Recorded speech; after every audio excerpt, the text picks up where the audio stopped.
Hey, what's up, everybody, and welcome back What's to up, the Act y'all? Right Out Loud Welcome podcast. back. Welcome back, everybody. I'm your host, Jermaine, What's up, y'all? This Tanya. How y'all feeling out there on this on Saturday? this great It's a Saturday. great, it's a Great great Saturday. Saturday. A Great great Saturday. Saturday. A great Saturday to be alive. A Mhm. great Saturday to continue celebrating Your birthday. my birthday. Listen, we've been celebrating all week. all week long, all month, just for everything. But Oh I'm yeah, all month. just Really, yeah. just glad we were able to close this month out with celebrating you. Oh, baby. Celebrating you. So I like to be celebrated. So I hope that you enjoyed and liked your gifts. I did.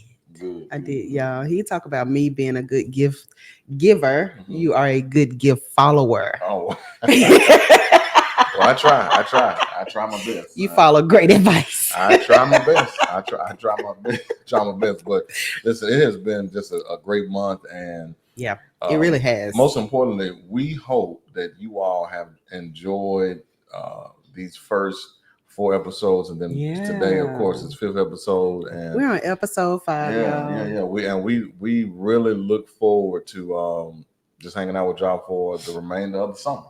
Yeah, because we got some good stuff. we got some good stuff for next month. Man, got some good stuff coming up for next month. Yeah.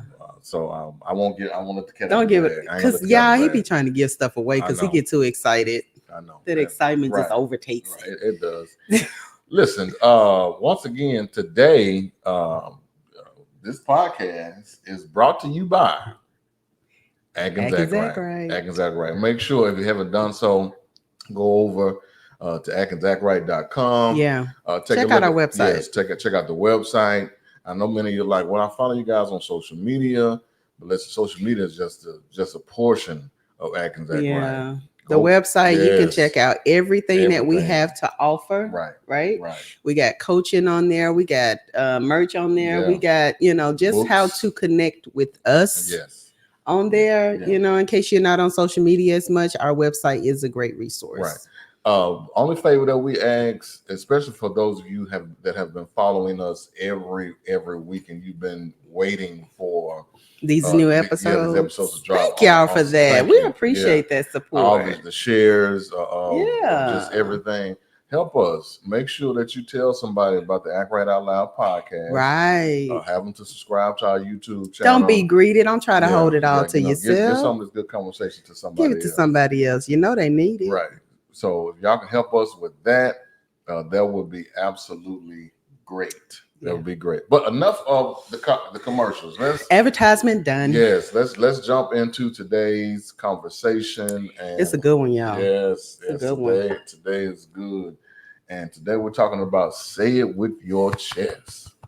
Say it with your chest. I was grammatically correct when I said that, but really it's say it with your chest. Say it with your chest. Say it with your chest. Say it with your chest. With you. Yeah, say it with your chest. Yeah. Man, and when we say it with your chest, we mean in terms of, because all month we've been kind of looking at communication styles. And some necessities and relationships. Yeah. And one of the biggest things that many people don't know how to do is simply apologize. I need for your apology. Come on now. To be as strong as the offense. I need to be as strong as the offense.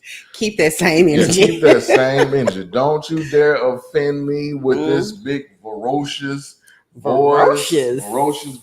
And then when you find out that you were the one in the wrong, it's like, I'm sorry. No. I need treat me bad in the public eye. Try to apologize behind closed doors. No. That ain't how it works. That's definitely not how it works. So, but when we were in the midst of writing, maintenance is cheaper than repair. Just in our own research, of course, we were, and I know you'll go into this a little bit. Yeah. We were early in our marriage, and early when we began on this journey of acting Zach Right, we will always somehow pull the 5 love languages by Gary Chapman.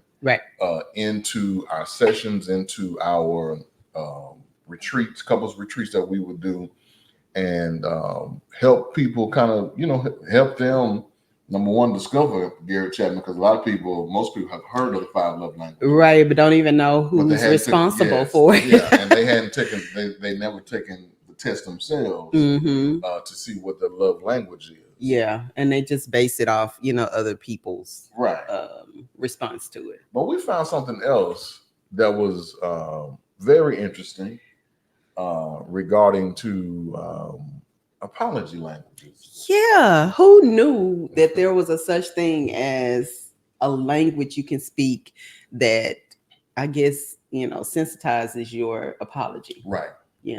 Makes it more receivable to your friend, partner, girlfriend, lover, whoever. Right. This style can really determine how far the conflict will go. Right.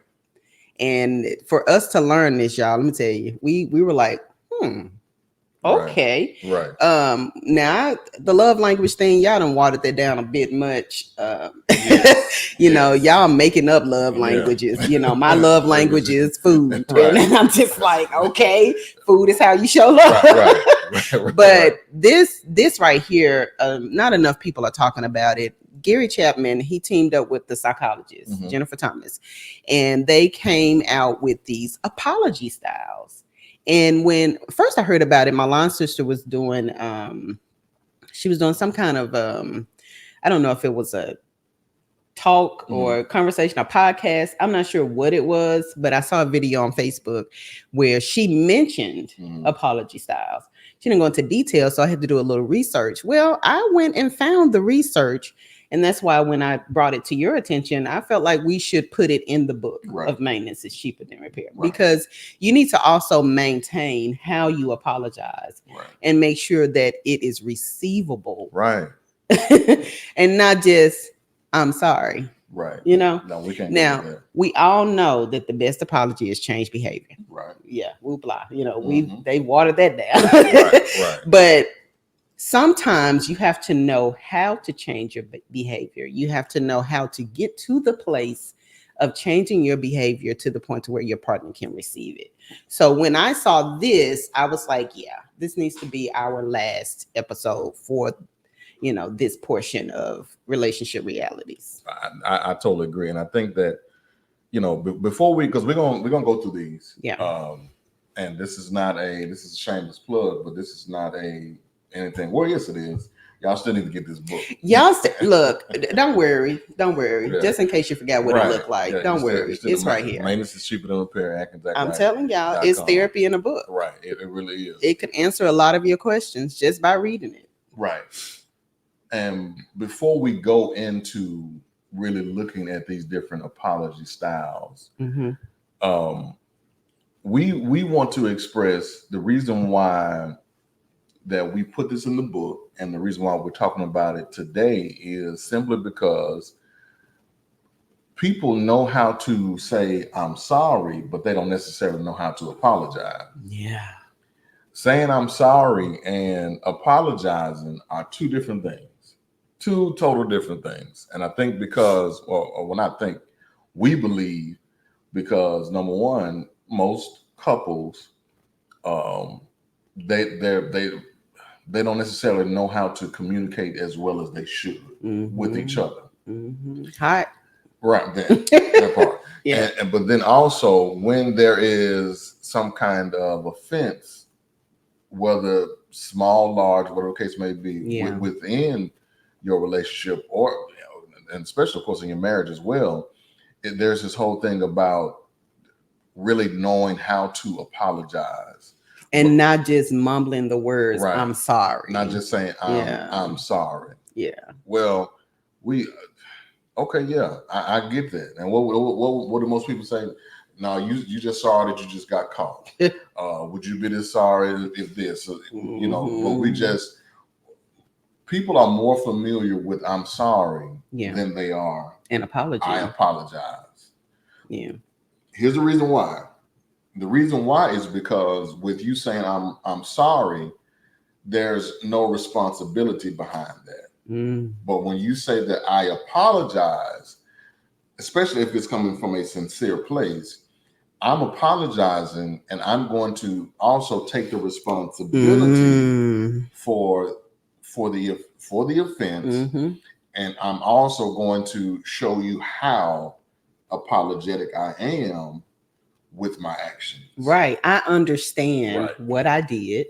Right. And I want to rectify the situation. Right. And so in order for me to do that, my apology is the beginning of me showing you that I don't want to do that because of how it hurts you. Right.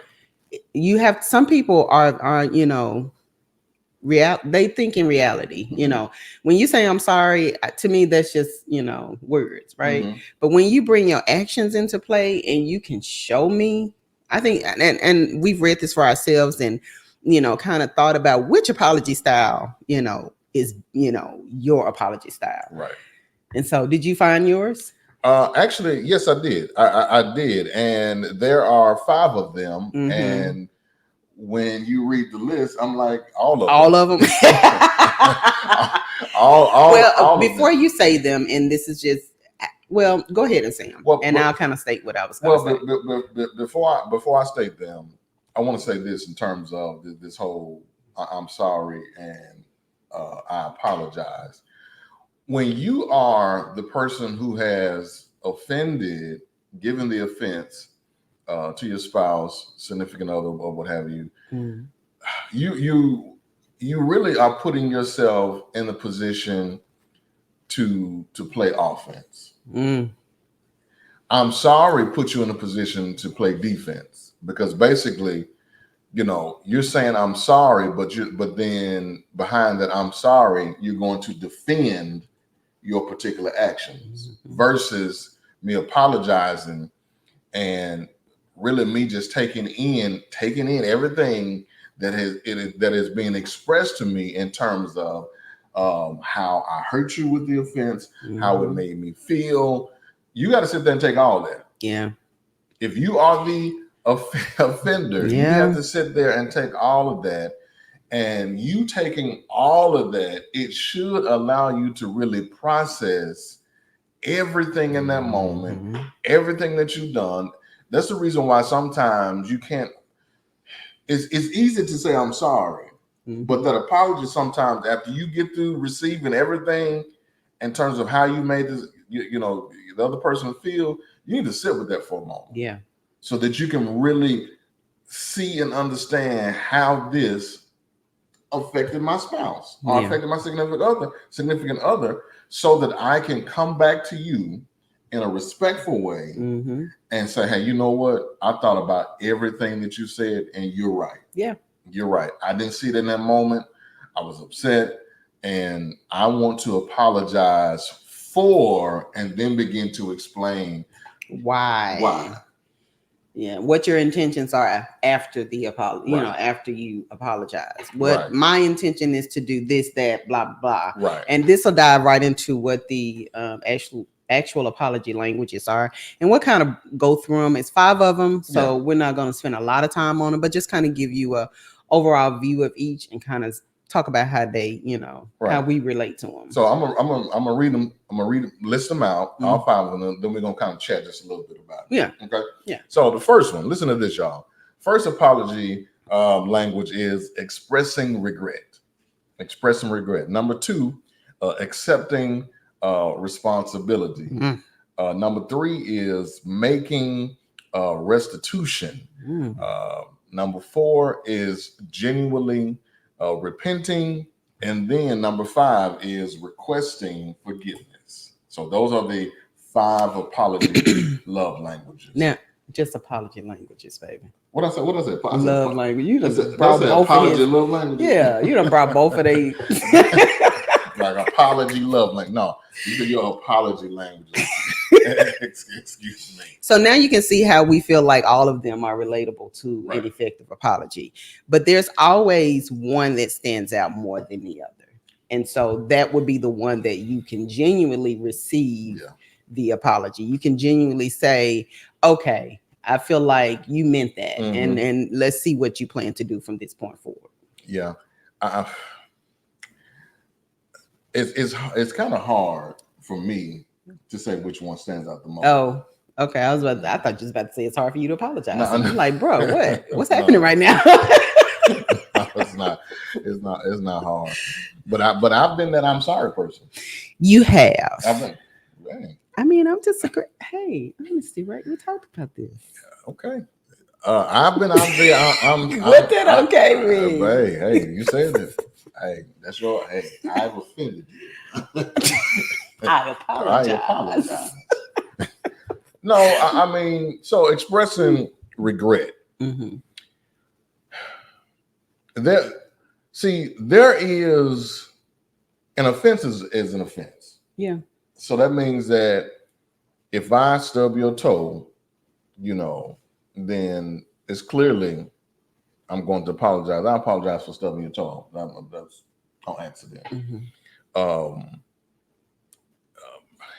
And in that, I'm going to sometimes the other person can hear the regret in the person's voice. But then sometimes too, it's always good for the person who has done the offense to really express their regret in terms of how they handled the situation, how they talked about the situation. It's one thing for me to say I'm sorry and then quote unquote say, I apologize. But then if there is something in the texture and the tone of how you're trying to give this apology, it's not going to reach anywhere. And it's not going to seem like you have any regrets for what you did. Yeah. Or what you said in that particular moment. And so you really have to express some regret for what you've done. I mean, what are you apologizing for if you don't have any regret? So you may as well just say I'm sorry and leave it at that, because that's just opened and closed, right? That's true. Because when you apologize, you understand that you are regretful for something that, I mean, I hope that's what we're teaching our children, that an apology is not just say I'm sorry if you made somebody feel bad. Right. It's you expressing regret for making that person feel the way that you made them feel. Right.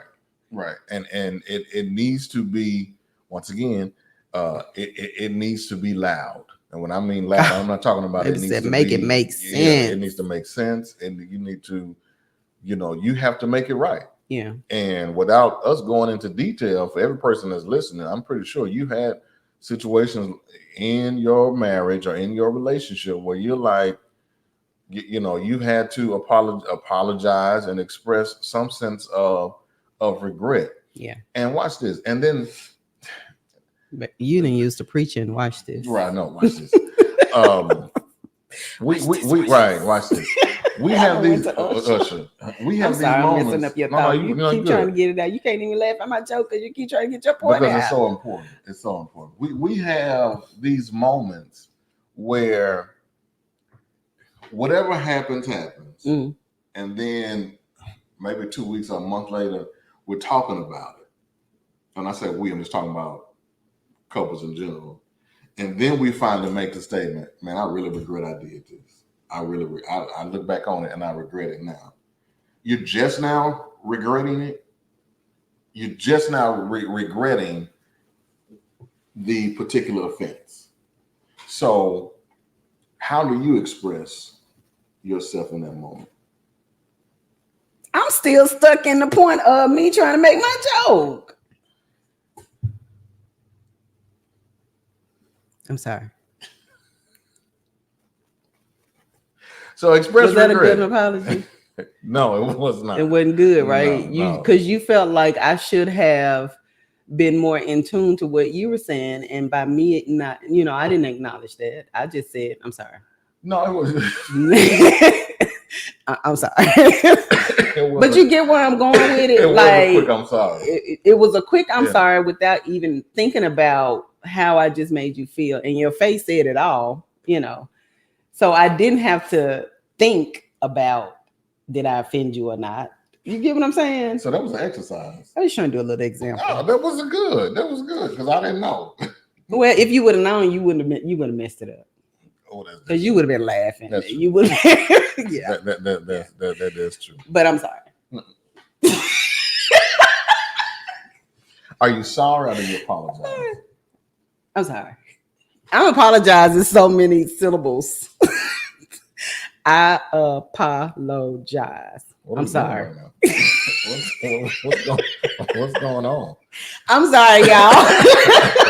So do you apologize? I apologize for my behavior. I know that it is inappropriate in this time of this is a serious matter, and we should take apology language. They don't disclaim. Yeah, we should take it serious. We should, y'all, for real though. No, but get to your point, baby. No. The point was made. The question is, the question is this. What's the question? How do you express regret? Now, because some people will hear this and be like, "So, do I have to actually say it? Is expressing regret me actually saying to my spouse, the word regret, or is it in my tone, or is it in the words that I use, the sincerity? So how is it that that you express regret? I just want to ask that question. Well, because I'm a literal person, right? Okay, yeah. I use words for what they are, and I don't try to make it mean one thing when I know good and well Webster says different. Mm-hmm. So your words are going to be more powerful to me, in the moment of the initial apology. Yeah. Now, of course, your actions, you have changed that, right? Yeah. Of course. But initially, your words are going to open up the door for me to be able to receive your actions. Mm.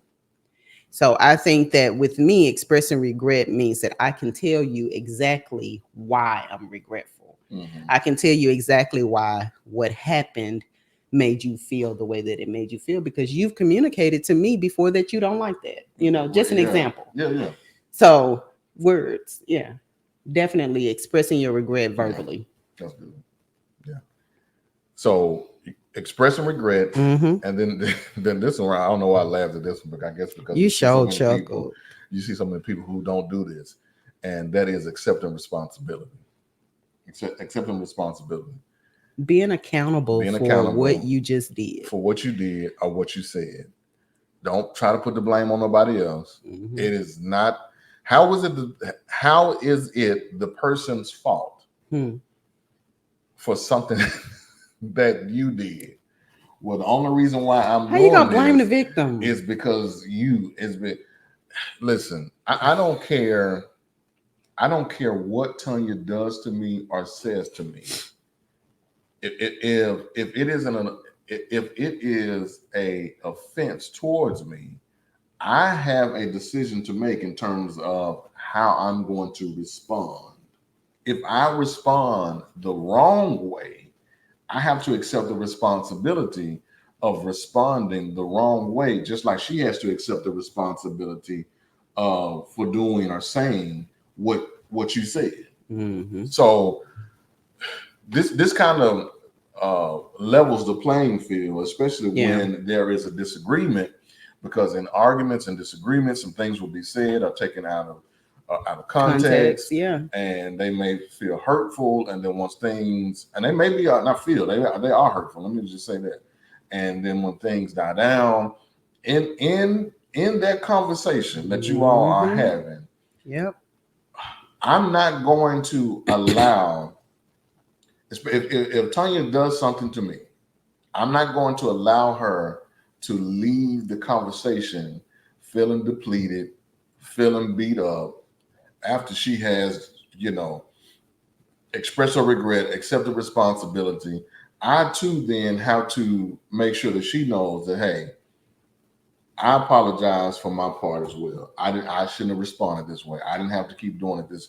What are we doing? We both are accepting the responsibility. Because an apology is open-ended. Right. It leaves room for each of you. It's not a sentence that you can just close off. Mm-hmm. It leaves room for you to have the conversations and for you to accept responsibility for maybe making matters worse with your actions. Mm-hmm. So now an apology needs to be had on both ends. Right. So I think it's good that you brought that up. Not only do you need to receive it, if you had any part in the conflict escalating, then you need to return it. Right.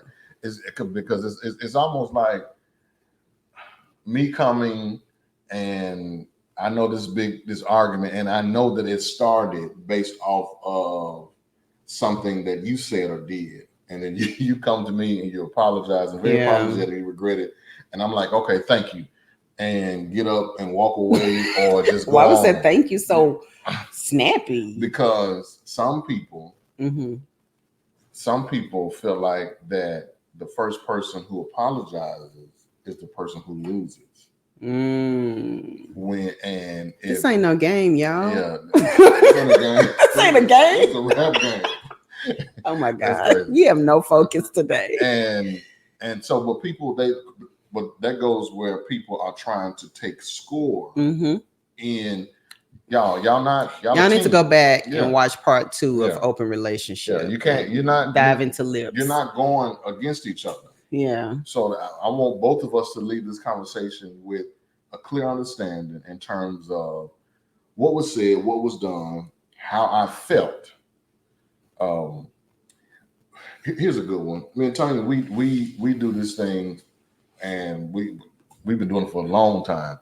Whenever there's a disagreement, whenever there's something that one of us says that the other person does not like, because sometimes we say things that we don't know that we don't like until offensive. We say, "Hey, don't do that. Don't do that. I don't like that. I don't like that." And that is the conversation of saying, "Hey, I respect what you just said. I didn't know. From this point on, or from here on out, this is what'll happen." And see those words, y'all. I didn't know you didn't like that, and leave it at that.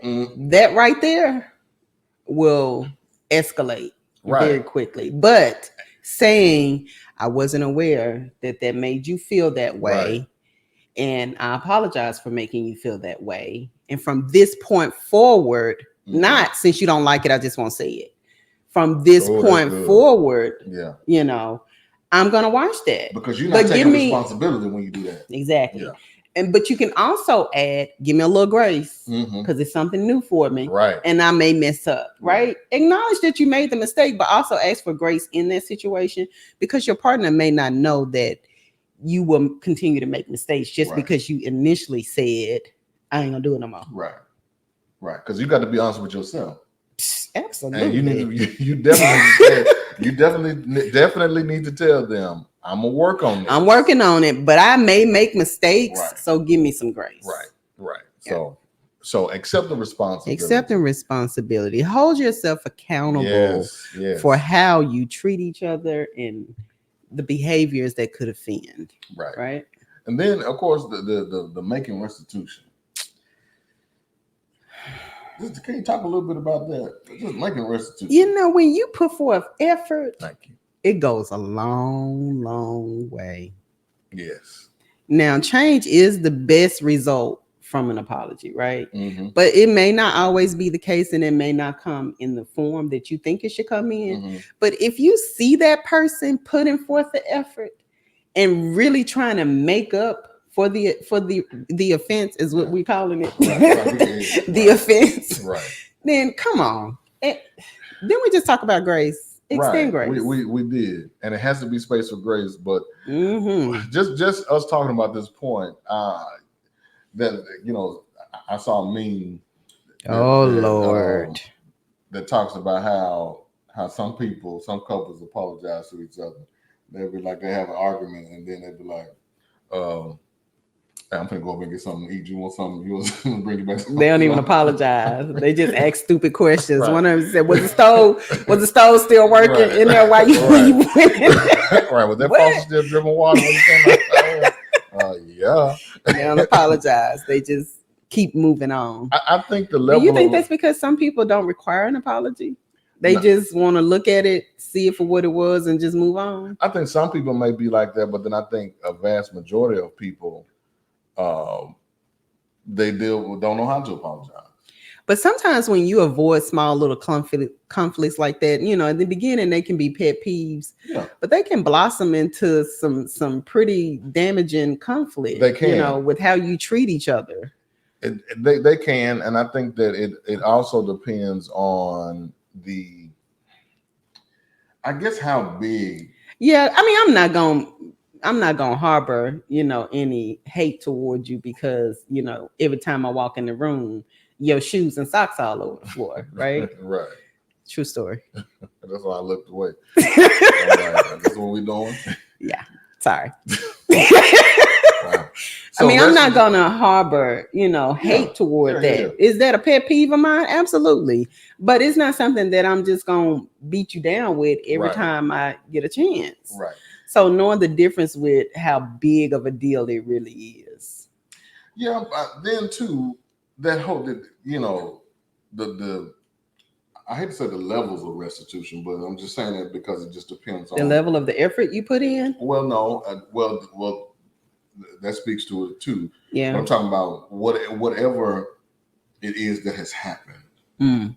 Like if you and I have a disagreement on just anything, where we gonna eat or what, which is crazy. Yeah, but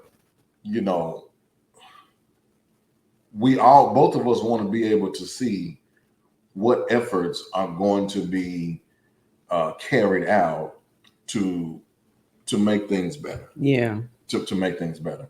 And I think sometimes when we're talking about making restitution, the space has to be open for restitution to be made. Yeah. And you as a person who is on the receiving end of that restitution, you have to be open and be honest with yourself if in that particular moment you want to receive that. But then you also have to be man enough or woman enough to really speak to your spouse or the person you're in a relationship with and tell them, hey, I understand, and you don't have to say it like this, I get what you're trying to do and I appreciate it, but I'm not ready yet. Yeah. In other words, you pretty much say I'm not at the point of where I'm ready to stop being upset or mad about it. Because you get to choose when you accept the apology, just like you get to choose when you forgive someone. Right. But the only thing about having that type of power over the apology or over your forgiveness is you have to be real careful of how you handle it, because mishandling your apology and how you're going to receive forgiveness or even forgive someone else, that can be tricky because it could put you in a position to develop hate, hold a grudge, and sabotage. I keep using that word sabotage because it's so real. We self-sabotage relationships so often because we don't understand apology languages. We don't understand communication styles, and it's not our fault we don't understand if we're putting forth the effort to try and understand. Right. And I think a lot of times, well, not a lot of times, this is the reason why research and it's real, not social media, not reading somebody's status saying, hey, my love language is touch and everybody should have that love language because blah blah blah. Well, now 20,000 people got this love language just because they heard this social media influencer say that it's theirs. Right. This is the apology styles is something that you need to research for yourself because it's going to make a difference in your conflict when you have relationships. Yeah, and then too, if you for real about the relationships. And then too, just like the love languages, they change. Absolutely. In times, and this season I may love touch. Yes. This next season I may be down on myself, and gifts is what makes me feel like I'm being loved. Right. Or I'm in a season to where I just really need to be encouraged. Yeah, I just need words of affirmation. Right. So same thing goes with your apology language. In some seasons it may be you expressing regret. It may be you overly accepting responsibility. So that restitution phase, it's really it depends on what the particular offense is, and it's something that you as the offender, you have to be very respectful and mindful of the space that you're in and the space that your partner is in as well, so that you can make the right steps in terms of restitutions. And then the restitution is not always in you doing something for them. It simply can easily be you just using the right words. Yeah. and just being, because effort can be verbal. Yes, absolutely. Yeah, absolutely can. Yeah. So watch this. So number 4 and 5, I want to intertwine these. Okay. And that is, of course, the apology language of genuinely repenting, and then also number 5, which is requesting forgiveness. I can see why you want to intertwine. Right. 2 key words. Yeah. Repenting and forgiveness. Yeah. And we know that, there's a difference between the two. Mm-hmm. Like when we ask God to forgive us, we're basically saying, excuse me, will you excuse me this one time, this 20th time, Lord, please forgive me. We're asking for that forgiveness with the tone of the struggle that we have, and we acknowledge the struggle. Right, we acknowledge that, Lord. Versus, well, you have to look at the key word, genuinely right. repenting. Not just saying I repent. Right. Right. That's just like saying I'm sorry. Thank you, because you just saying I repent is just like you saying you're requesting a demand of somebody to forgive me instantly, right? Because I said I repent. Right. Two different things. Repenting means that you are completely turning from this continual bad behavior, knowingly or unknowingly actions that you do. You're like, Lord, I'm completely repenting from it. Right. So what we have run into just with dealing with couples, whether it is premarital or marital coaching, is the whole aspect of the repenting and the forgiveness. And where a lot of couples, they have forgiven their spouses for some things that they've done in the past, or some things that they just didn't know about, more so than repenting. How do we know this? We know this because there are times where they come back and they're dealing with the same thing.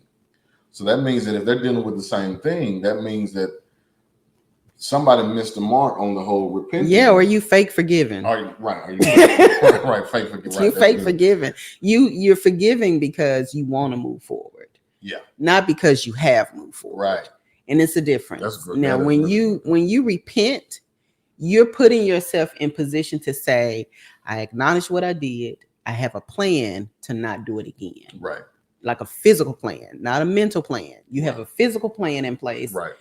And mental, actually, to not do it again. Right. When you forgive, you say, I understand why you did what you did. And I forgive you for that.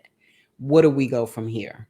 That's good. But when you fake forgive somebody, you say, I forgive you because you're tired of fighting and you still want them in your life. Yes. But that's not healthy. Yes. That's dysfunctional. Very, very dysfunctional. And that is a roller coaster that will go up, down, round, and around. Yeah, I hate roller coasters. Especially the ones that turn you upside down.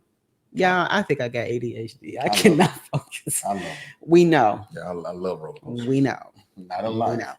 But actual roller coaster. The physical roller coaster. Actual roller coaster. No, but for real though, people will forgive someone just so they can keep them in their lives. And that ain't good. That's not good. That's not healthy. That's not good. That's not healthy for you.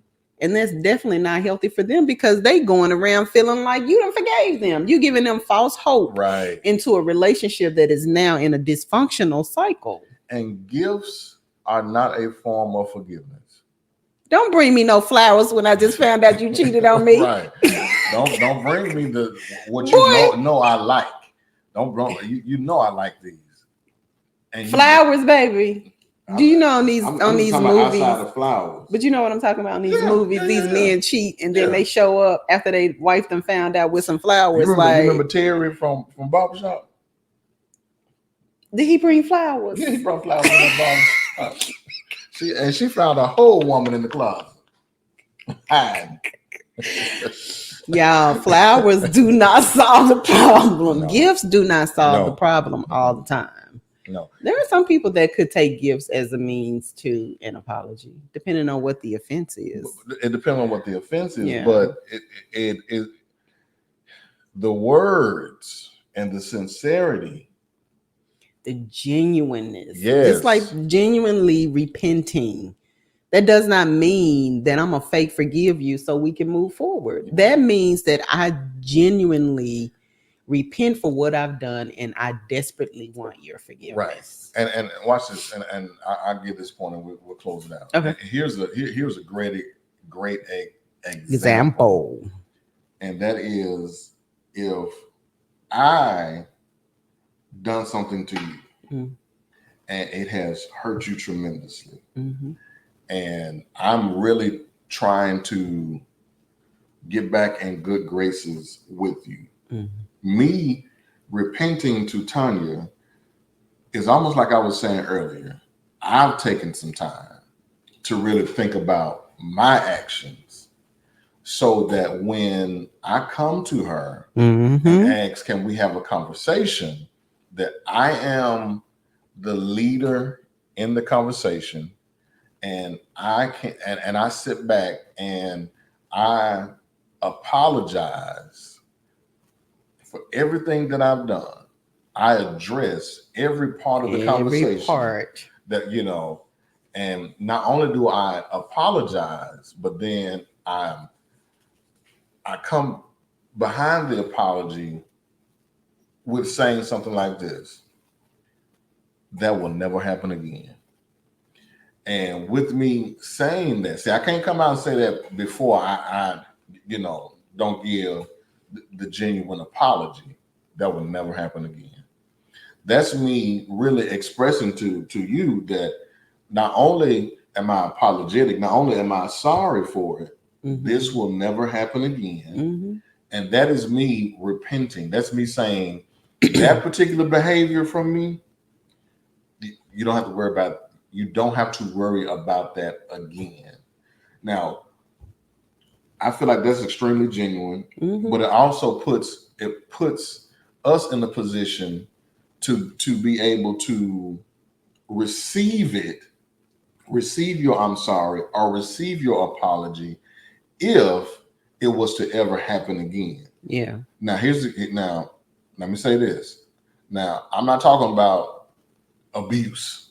Right. And let's just get that clear. Right. Whether it's physical, emotionally, or mental, or verbally. I'm not talking about that. I'm not, because I ain't finna keep being abused and keep you come back with this fire apology. No. I'm not talking about that. Ain't no apology fire enough to make you forgive, to make me forgive you for blackening my eye. Exactly. So yeah. So I'm not saying in that case, because cases are different. Very different. Are different. And domestic violence is real. Right. It absolutely is. And so, but I'm showing you, not only am I telling you, but I'm showing you this won't happen again. I think your heart has to be in position to receive when someone repents and when someone asks for your forgiveness. So if you've done something to the point of where my heart has been broken, you know, mentally broken, not physically broken, but if you've done something that's gotten to that point, my heart is nowhere near ready to talk about forgiveness or to even hear an apology at that point. And this is for me. I'm speaking for me. I'm trying to understand what happened. So I would probably go to, you know, you expressing regret and trying to, you know, talk about what has happened and why it happened the way that it did. See, you got to be mature enough to have these hard conversations. This is where your communication styles come in, and you can speak in a way that your partner understands why that apology is necessary and why it hurt you in a way that it hurt you. People don't want to talk about how, you know, things make them feel until they can't take it no more. Well, go ahead and be proactive so that you're not reactive to the offense. So I just kind of wanted to bring back in that your communication style is going to help you understand the apology style.